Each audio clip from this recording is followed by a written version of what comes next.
Bonjour mes frères et sœurs, nous sommes contents d'être avec vous encore ce matin pour continuer à étudier la parole de Dieu. Nous avons étudié leçon 7 qui a pour titre l'Alliance au Sinaï. C'est leçon ça que nous gagnons pour semaine ça, jeudi, lundi 10 mai. Et nos versets de mémoire que nous gagnons pour semaine, les trouver dans Exode chapitre 19, le verset 4, qui dit, vous avez vu ce que j'ai fait à l'Égypte et comment je vous ai porté sur des aigles, sur des ailes d'aigle et amené vers moi. Donc, nous allons étudier particulièrement le son que nous gagnons pour lundi 10 mai, qui a pour titre le modèle du salut. Et nous avons verset spécial aujourd'hui, les trouver dans Exode chapitre 6, les versets 6 et 7. Donc, il dit, c'est pourquoi dit aux enfants d'Israël, je suis l'Éternel, je vous retirerai de dessus les charges des Égyptiens, je vous délivrerai de leur servitude et je vous rachèterai à bras étendus et par de grands jugements. Et je vous prendrez pour être mon peuple, je serai votre Dieu, vous saurez que je suis l'Éternel, votre Dieu, qui vous retire de dessus les charges des Égyptiens. Donc, c'est ça que nous gagnons pour jeudi, comme au verset pour jeudi. Donc, avant que nous rentrions dans le son, nous invitons nos couper foi, nous prions pour prière. Éternel Dieu, nous voici devant ta face, nous sommes contents pour le privilège d'être à tes pieds ce matin. Nous te demandons de nous aider à comprendre ta parole, de nous pardonner, de nous guider, de nous orienter. Nous avons besoin de t'entendre parler à notre cœur. Dirigez-nous, nous te prions ainsi au nom de Jésus. Amen. OK? Nous sommes capables de penser au cours de leçon ça, comment que bon Dieu est intervenu envers l'humanité, comment relation d'alliance liée avec l'homme. Nous croyons que dans le texte que nous sommes liens, nous sommes capables de comprendre combien de fois que le mot je l'est répété dans ce seul texte-là. Ça montre que bon Dieu, en tant que Dieu qui est entré en alliance avec l'humanité, il a besoin que Israël vienne peupler, il est vraiment déterminé et il prend initiative pour que les retire le peuple là de l'esclavage. Donc, ce n'est pas un peuple qui sortit de l'esclavage de par lui-même ou bien de par effort qu'il fait. Donc, c'est bon Dieu qui agit, qui sort, qui retire hors de l'esclavage. Donc, on voit que ce n'est pas un bon Dieu qui passait, c'est un bon Dieu qui était gardé, qui s'était souffrir, qui paquait, qui frappait, capable de dire de laxiste. Non. Donc, c'est un bon Dieu qui est responsable. Nous voyons que délivrance Israël de l'esclavage égyptien, et délivrance de Noé et de sa famille du déluge, liés aux ces deux événements salvateurs les plus importants dans les écrits de Moïse. Donc, c'est deux événements qui sont vraiment déterminants et que Moïse, mais tout de ont aperçu de la science du salut. Mais événement qui passait dans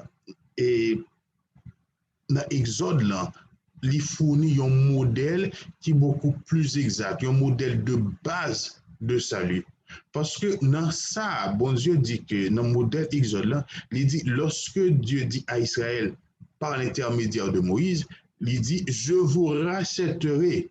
Exode chapitre 6, le verset 6. Donc ça, il y a un modèle qui est un modèle de base de salut. Parce qu'il dit, je vous rachèterai. C'est comme s'il t'a dit littéralement, j'agirai comme le parent rédempteur du peuple Israël. Comme le parent rédempteur. Donc, le mot racheter au verset 6, il est capable de faire référence à un membre d'une famille qui racheté ou bien qui paye une rançon pour un autre membre de famille, surtout lorsque yon en servitude. Donc, lorsque yon en servitude, ou paye une rançon pour prendre moun pour capable de liberté, donc pour racheter moun ça. Parce que yon pas de payer dette là, yon pas de retourner pour venir à la case départ avec toute liberté. Il va falloir que grand monde qui paye prix à pouler. Israël pas auparavant, il pas gain auparavant aucun parent sur terre pour qu'il te racheté. Mais bon Dieu qui est maintenant le parent d'Israël, ses parents rédempteurs, et il racheté de l'esclavage, de la servitude. Donc son bagage qui est extraordinaire, bon Dieu racheté le peuple Israël de la servitude. Nous sommes capables de comprendre le modèle du salut, qui type de relation d'alliance qui existait entre peuple Israël avec bon Dieu. Et expression hébraïque Goël dans Exode chapitre 6, verset 6 là, il révélait Christ comme le Père rédempteur d'Israël. Parce qu'il y a 4 thèmes grecs du Nouveau Testament qui expliquaient la façon dont Christ est notre pré-rédempteur.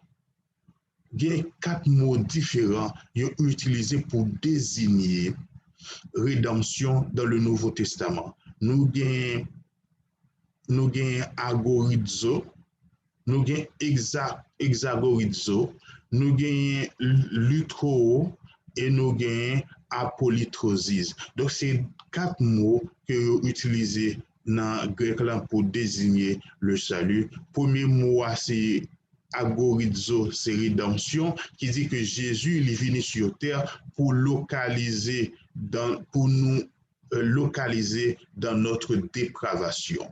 Donc, c'était, premier mot, c'est ça que le livre dit, et il contrôle personnellement l'esclavage que nous gagnons à Satan. Deuxième mot de rédemption, c'est hexagorizo, il déclarait que Jésus est venu non seulement pour contrôler conditions, mais aussi pour lui retirer nous définitivement de la puissance de Satan. Donc, son bagage qui est extraordinaire. Et troisième mot de rédemption, c'est lutro. Il dit que Jésus il était dévoué pour que les délivre nous de la domination de Satan, qui était prêt pour le payer prix de la rançon de son propre sang. Donc, ça, c'est un bagage extraordinaire, c'est un modèle de salut, ça que nous gagnons. Nous pas un modèle de salut côté que espérance, nous, gens qui rachetent nous, aller racheter nous de par les mêmes, ou bien nous racheter tête nous de par effort pas nous, que nous consentis, mais effort nous, les sorti de Dieu, les sorti de Jésus-Christ de Nazareth qui consentit et sacrifice de son sang, sacrifice de sa propre vie pour permettre que moi-même, avec nos espérances de la vie éternelle, son bagage qui est extraordinaire, son modèle de salut qui est extraordinaire, que moi-même, nous pas de moyens que nous te payer genre de salut que nous recevons de Dieu. Donc, maintenant, nous sommes capables entièrement restaurer et faire nous co-héritiers de Jésus-Christ lui-même, selon Romains chapitre 8, le verset 17. Donc, en tant que chrétiens, nous sommes co-héritiers, nous gagnons, même que nous pas gagnons rien sur ça, mais nous co-héritiers de Jésus-Christ, nous co-héritiers de ça, son bagage qui est extraordinaire, parce que Jésus gagne toute bagaille, donc toute bagaille, toute l'or, toute bon bagage que nous sommes capables d'imaginer, des biens qui ne sont pas périssables. Donc, si Jésus gagne nos sécurités, donc ça veut dire un paquet de bagages pour nous. Nous devons focus nous d'abord sur bon Dieu et pas sur ça qui a passé dans le monde là, priorité nous devons sur Dieu. Et ces modèles de salut, ça que nous recevons en Jésus. Donc, nous devons être contents. C'est leçon ça que nous avons étudié aujourd'hui en leçon 7 et particulièrement partie lundi qui parlait de modèle du salut. Donc, moi, j'étais content pour marcher avec nous aujourd'hui pour nous faire un petit voyage ensemble pour nous étudier les leçons de l'école du sabbat. Nous allons nous rendez-vous à demain si Dieu veut. C'est bon. Dieu prêtez-nous la vie pour continuer à étudier les leçons de l'école du sabbat. C'était serviteur, non? Personne bonhomme, moi, j'étais content pour nous partager ce moment ça. Moi, dis-nous à bientôt et que bon Dieu bénisse nous abondamment.